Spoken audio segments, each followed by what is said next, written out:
నేను చేసే పని భావితరాలు మీరు గుర్తుపెట్టుకుంటే మీకు మంచి జరిగితే అదే నా ఆనందం. అందుకే నేను పనిచేస్తున్నానని మరొక్కసారి మీ అందరికి హామీ ఇస్తున్నా. నిన్న మొన్న మీరు ఒకసారి చూస్తే మన రాష్ట్రాన్ని విభజన తర్వాత నేను మళ్ళా ట్రాక్ లో పెట్టాలని ప్రయత్నం చేశా.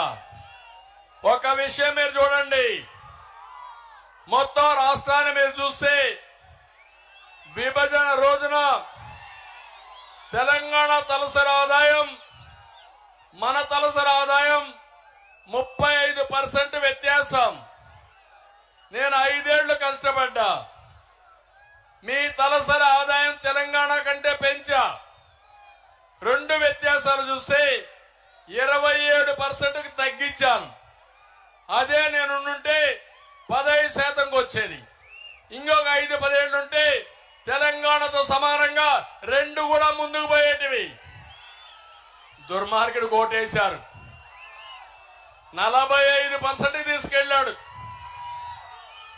గొప్పోడే కదా, అందరినీ పేదవాళ్ళందరినీ నిరుపేదలు చేశాడు ఈరోజు. అవునా కాదా?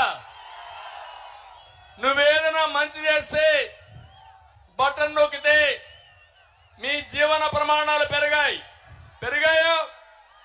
మీకు న్యాయం జరిగిందో? మీ పొలానికి నీళ్లు వచ్చాయా? పంటలు పండాయా? గిట్టుబాటు ధర వచ్చిందా? పిల్లలు నీకు ఉద్యోగం వచ్చిందా? ఏంటి నీ బటను? ఒట్టొట్టి బటన్ నొక్కుంటా ఉంటావు.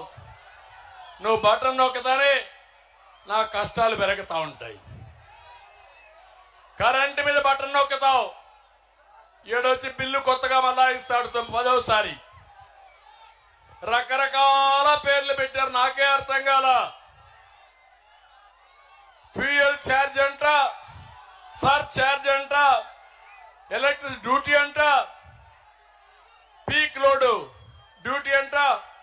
ఎవడు చెప్పాడో నాకు అర్థం కాదు. చేతగాని బుద్ధి లేని వ్యక్తులు చేసి ఈ మారిగా రాష్ట్రాన్ని నాశనం చేశారు. 5 ఏళ్లు కరెంటు చేతులు పెరిగాయా మీకు?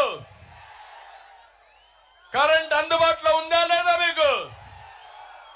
ఎవరైనా ఒక్క నిమిషం కరెంటు లేకపోతే ఇమ్మీడియట్ గా నేను ఫోన్ చేసి వార్నింగ్ ఇచ్చేవాడిని. ఈ రోజు మీరు చూస్తున్నారా పరిస్థితులు? నీళ్లు వస్తున్నాయా? తాగునీళ్లు మీకు? తాగునీళ్లు ఇవ్వలేని దద్దమ్మ ప్రభుత్వం మిమ్మల్ని ఉద్ధరిస్తారంట. అందుకే విభజన కంటే ఈ రాష్ట్రానికి అన్యాయం చేసిన వ్యక్తి ఎవరు? జగన్మోహన్ రెడ్డినా? అవునంటే చేలు పైకెత్తండి. ఇంకెందుకు లేటు?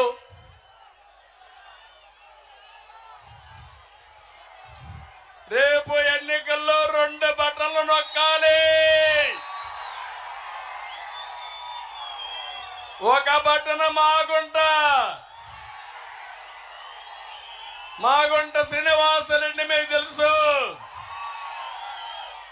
ఆ కుటుంబం సేవాభావంతో వచ్చారు తప్ప ఇక్కడ రాజకీయం చేసి డబ్బులు కొట్టడానికో బటన్లు నొక్కడానికి రాలా.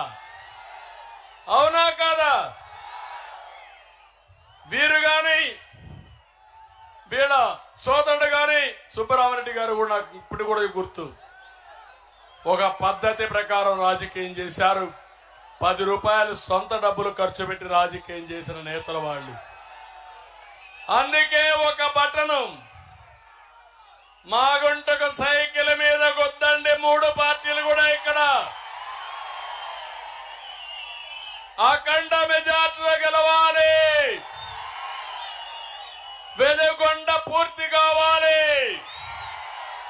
మార్కాపూర్ జిల్లా కేంద్రం కావాలి. పరిశీలన రావాలి. ఇంకో పక్క నారాయణ రెడ్డి కందుల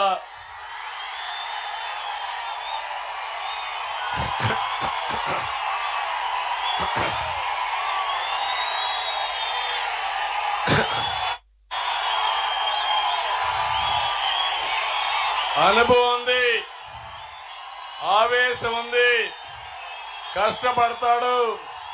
మీకు అందుబాటులో ఉంటాడు.